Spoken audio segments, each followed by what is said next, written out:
नमस्कार मित्रों, हिंदी मातृभाषा में आपका स्वागत है। मैं प्रियंका मिश्रा आज आपके साथ आदिकाल पढ़ेंगे। तो हम लोग गोविंद पांडे से कर रहे हैं, तो गोविंद पांडे से हम आदिकाल शुरू करते हैं आज। सबसे पहले आता है आचार्य रामचंद्र शुक्ल द्वारा वर्णित आदिकाल के संदर्भ में प्रमुख कथन।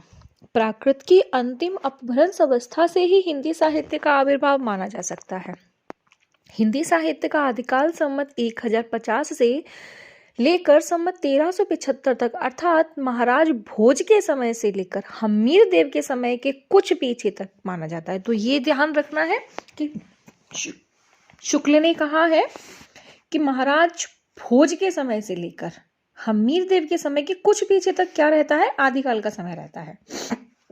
राजसूत कवि और चारण जिस प्रकार नीति, श्रृंगार आदि के फुटकल दोहे राजसभाओं में सुनाया करते थे, उसी प्रकार अपने आश्रयदाता राजाओं के पराक्रमपूर्ण चरित्रों का वर्णन किया करते थे।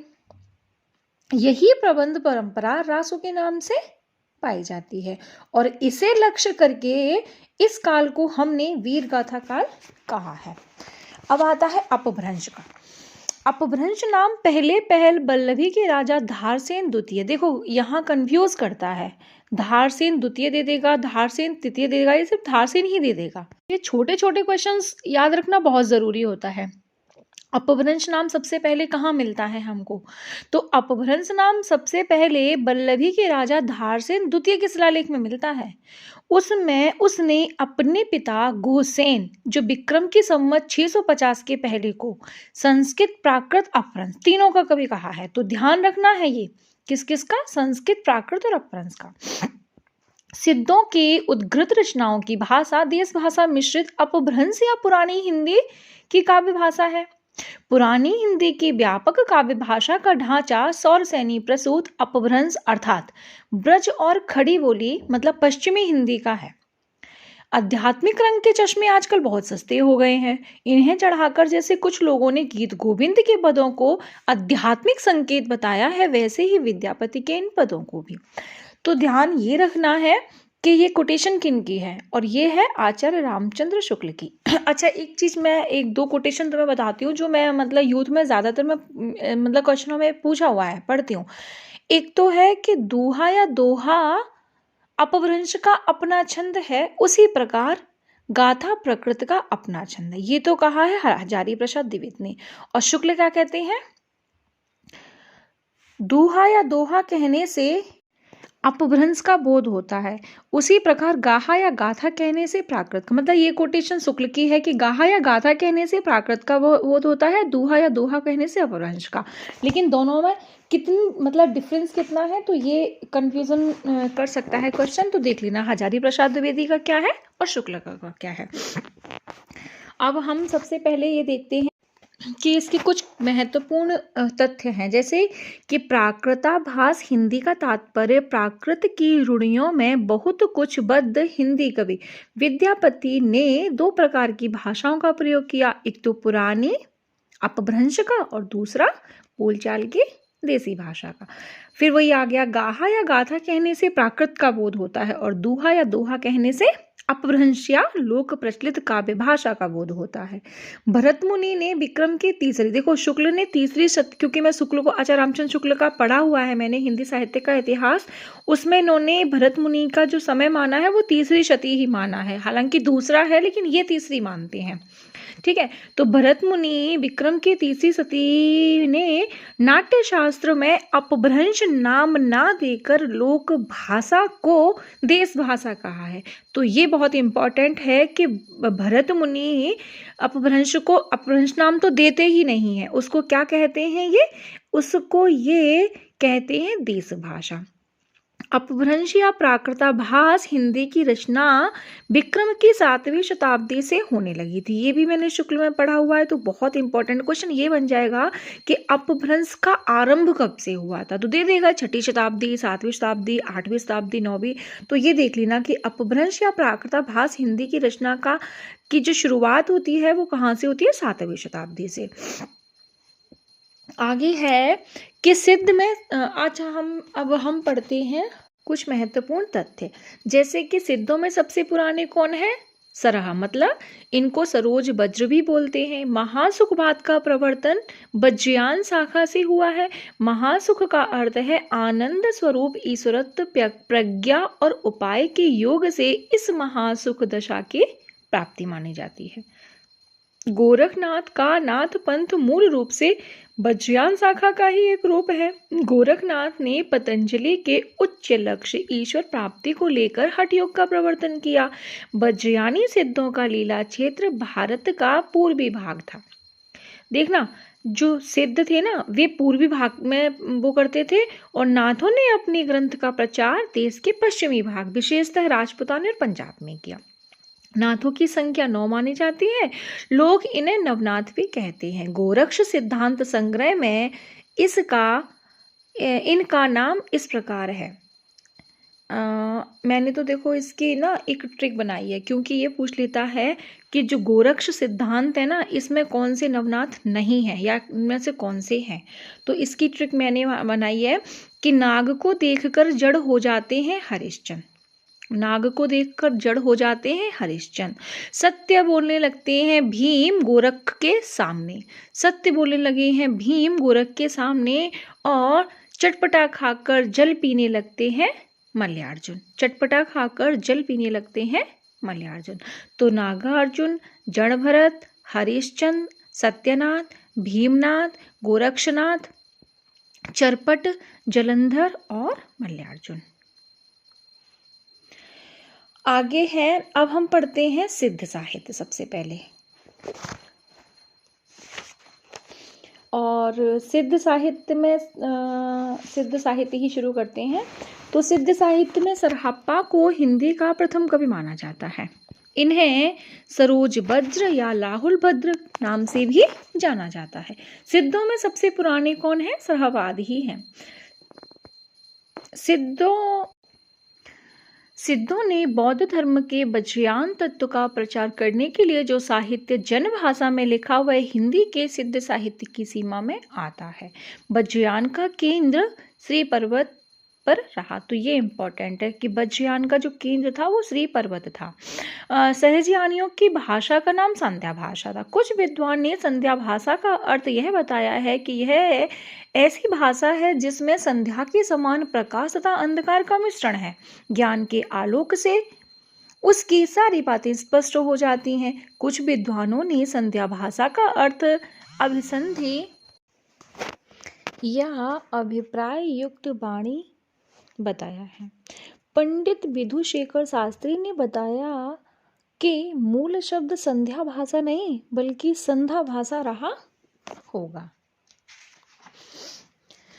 ज्योतिश्वर ठाकुर द्वारा रचित वर्ण रत्नाकर नामक 14वीं शताब्दी के मैथिली ग्रंथ में 84 सिद्धों के नाम दिए गए। ये इंपॉर्टेंट ना, पूछेगा 84 सिद्धों के नाम किस में है, तो वर्ण रत्नाकर है किसकी? ज्योतिश्वर ठाकुर की, है ना, 14वीं शताब्दी की। ये देख लेना टाइम थोड़ा सा। सहजयानियों की भाषा संध्या भाषा का प्रभाव संत कवियों पर भी पड़ा है। वे उलटवासियां लिखने लगे। राहुल संत कात्यायन ने सरहप्पा का समय 769, मुझे तो ऐसे याद रहता है 769 में स्थिर किया है। विनय तोष भट्टाचार्य ने सरहपात का समय विक्रम के संवत 690 मतलब 633 ईस्वी स्थिर किया है। इसमें इसके लिखे 32 ग्रंथ बताए जाते हैं, जिसमें दोहा कोश प्रसिद्ध है। महामहोपाध्याय हरप्रसाद शास्त्री द्वारा संपादित बौद्ध गान और दोहा में सरहप्पा और कृष्णाचार्य का दोहा संग्रहित है। ऐसे कर लेना, हरप्रसाद शास्त्री है और शास्त्री क्या करते हैं? शास्त्री ने एसके के दोहे संग्रहित किए हैं।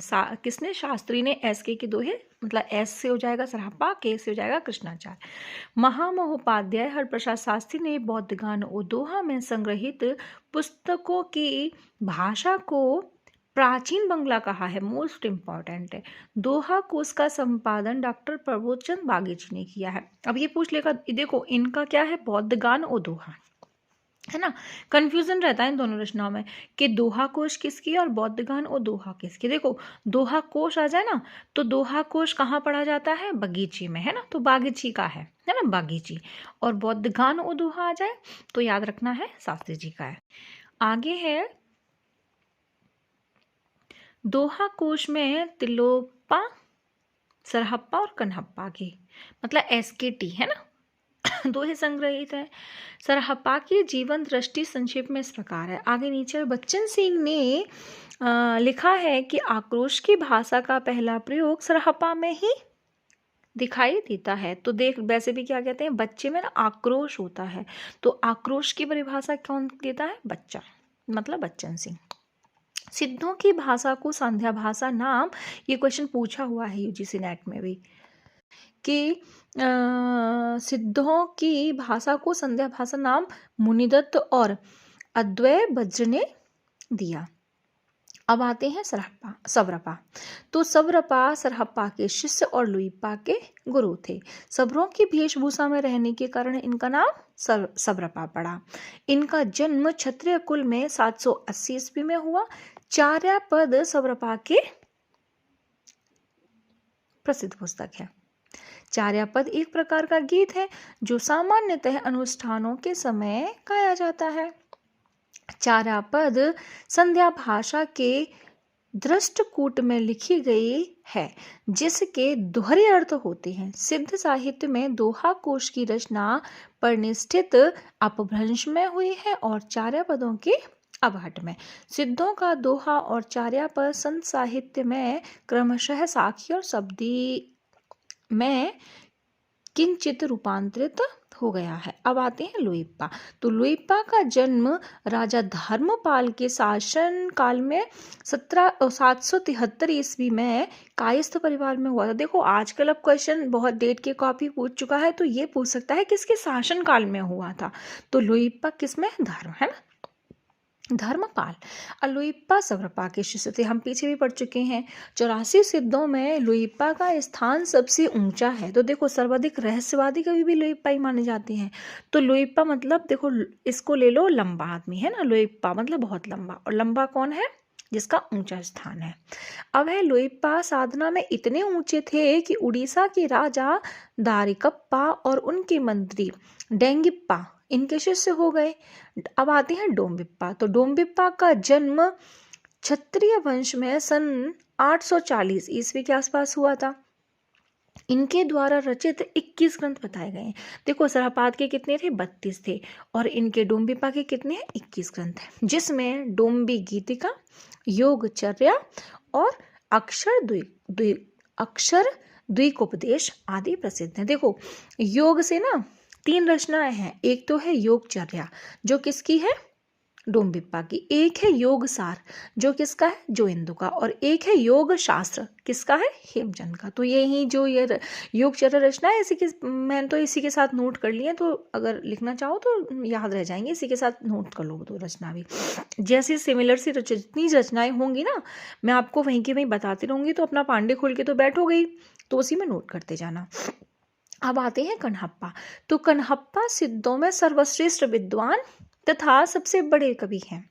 कन्हप्पा का जन्म कर्नाटक, कासे कन्हप्पा, कासे कर्नाटक के ब्राह्मण वंश में 820 ईस्वी में हुआ था। राहुल संत कात्यायन के अनुसार कन्हप्पा पांडित्य और कवित्व में बेजोड़ थे। कन्हप्पा बिहार के सोमपुरी स्थान पर रहते थे तथा जलंधरप्पा को अपना गुरु बताते थे। हिंदी में प्रचलित महामुद्रा का अभिप्राय सिद्धि प्राप्ति हेतु स्त्री संसर्ग है। ये नेट में क्वेश्चन पूछा था, तो मुझे ये यूट्यूब उसमें यूथ में मिल गया था, तो मैंने अपने पांडे में यही नोट कर लिया था। अच्छा ये पूछ लेता है कि इन कवियों का क्रम कभी पूछ ले कि सिद्ध साहित्य में क्रम से लगाइए, तो इसकी एक ट्रिक है। सिद्ध साहित्य के जितने कवि हैं सारे आ जाएंगे कि सर सब लूडो कब खेले, सर सब लूडो कब खेलें। सर से आ जाएगा सरहप्पा, सब से आ जाएगा सबरप्पा, लूडो से आ जाएगा लुइप्पा, कब से आ जाएगा कन्हप्पा। सॉरी, सर से आ जाएगा सरहप्पा, सब से आ जाएगा सबरप्पा, लू से आ जाएगा लुइप्पा, डो से आ जाएगा डोम्भिप्पा, कब से आ जाएगा, कब से मतलब का से आ जाएगा कन्हप्पा। तो ये इनका क्रम है। तो आज की क्लास हम यहीं ख़त्म करते हैं और अगली क्लास में हम पढ़ते हैं नाथ साहित्य को। धन्यवाद।